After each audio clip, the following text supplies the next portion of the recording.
अकोला महानगरपालिकेत मतदार स्थलांतराचा गंभीर आरोप समोर आलाय। प्रभागांची रचना जशीच्या तशी असतानाही हजारो मुस्लिम मतदारांची नावे दुसऱ्या प्रभागात हलवल्याचा दावा काँग्रेसचे आमदार साजिद खान पठाण यांनी आयुक्तांकडे तक्रार देऊन केला आहे।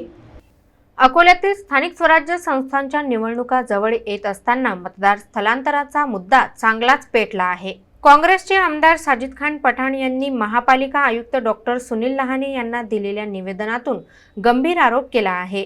प्रभागांची भौगोलिक रचना कायम असतानाही विशिष्ट समुदायातील मतदारांचे नियोजनबद्ध स्थलांतर करण्यात आल्याचा त्यांचा दावा आहे। प्रभाग क्रमांक 16, 18, 7, 1, 11 आणि 2 मधून प्रत्येकी 2 ते 3 हजार मतदारांचे स्थलांतर झाल्याचा आरोप करण्यात आला असून त्यात प्रभाग 7 मधील तब्बल 4880 मुस्लिम मतदारांची नावे दुसऱ्या भागात हलवण्यात आल्याची धक्कादायक माहिती पुढे आली आहे। आश्चर्य म्हणजे इतर समाजातील मतदारांच्या नोंदी जागेवरच राहिल्या आहेत। त्यामुळे निवडणूक प्रक्रियेत हेतुपुरस्पर हस्तक्षेप झाल्याचा संशय बळावतोय। माझं मत चोरी झालं तर जनता रस्त्यावर उतरेल असा थेट इशारा आमदार पठाण यांनी दिला आहे। चुकीच्या नोंदी तातडीने पूर्ववत न झाल्यास आंदोलन उभे राहील असा इशाराही त्यांनी दिला। या तक्रारीवर आयुक्तांनी आवश्यक तोडगा काढण्याचे आश्वासन दिल्याचे पठाण यांनी सांगितले। तसेच राज्यातील इतर शहरांमधूनही अशाच तक्रारी येत असल्याची दखलही आयुक्तांनी घेतल्याचे त्यांनी नमूद केले।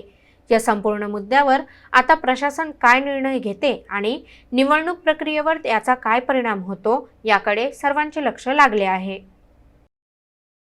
कोई सामान्य आदमी अपने घर के कामकाज करेगा। एक तरफ आप बोलते कि वोट दीजिए, वोट देना आपका अधिकार है, वो वोट परसेंटेज में देना चाहिए, तो वो तो वोट देने के लिए तैयार है, लेकिन तुमने उसको गुमराह कर दिया। आज जानबूझकर उसका वोट उसके वार्ड से निकाल के दूसरे वार्ड में डाल दिए गए, वो क्या वोट देने के लिए जाएगा। अब देखिए वार्ड के चुनाव जो होती है 300 और 400 के बीच में हार जीत होती है। अगर आपने 2-2, 3-3 हजार वोट यहाँ से निकाल के बाजू के वार्ड में डाले तो ये आपकी जानबूझ के साजिश है और ये पूरे शहर में हुआ है और पर्टिकुलर एक समुदाय के साथ में तो बहुत ज़्यादा हुआ है। जैसे प्रभाग नंबर 7 है, प्रभाग नंबर 7 में 4880 वोट जो है वो सिर्फ एक ही मुस्लिम समाज के वोट निकाल कर दूसरे वार्डों में डाल दिए गए। एक भी वोट दूसरे समाज का नहीं निकाला गया। तो ये साजिश नहीं तो क्या है। तो मेरा आरोप है अकोला महानगर पालिका कमिश्नर के ऊपर, उनके काम करने वाले नियोजक अधिकारी उनके ऊपर, और राज्य नियोजक अगर आंखें मूंद के बैठा हुआ है तो ये चुनाव भविष्य में होंगे या नहीं होंगे, जनता इसका विरोध भी कर सकती। यहाँ जनता रोड पे उतर भी सकती है कि मेरी यादी में से मेरा वोट चोरी हो गया।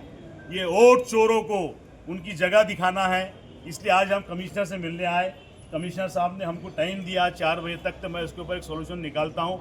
और कमिश्नर साहब का बोलना था सिर्फ अकोला में नहीं, पूरे महाराष्ट्र में हुआ है। तो पूरे महाराष्ट्र में करवा कौन रहा है। ये चाहते नहीं कि इस देश के अंदर इलेक्शन हो, लोकशाही तरीके से महानगर पालिका चले। हाँ, अगर ये पूरे महाराष्ट्र में हो रहा है तो ये बहुत बड़ी साजिश है। तो जनता इसका भुगतान क्यों भरे। मेरा वोट अगर आपने मेरे जगह से निकाल दिया, दूसरी जगह डाल दिया, तो मैं आकर आपको क्यों याद दिलाऊं। आपने क्यों गलती करे। पहले तो मेरा आरोप यह है कि मेरा वोट गया कैसे, जब मेरा घर वहाँ है, चतुर्सीमा मेरे वार्ड की रचना के अंदर है, तो फिर मेरा वोट बाजू के वार्ड में गया कैसा। अब मेरे मकान को ड्रोन लगा के तो उड़ा के नहीं लेकर गया मैं। तो इसलिए प्रशासन ने गलती की है, प्रशासन अपनी गलती सुधारे। अगर प्रशासन ये चीज़ नहीं मानेगा तो आने वाले समय पे इस अकोला शहर के अंदर चुनाव होंगे या नहीं होंगे ये यहाँ की जनता तय करेगी।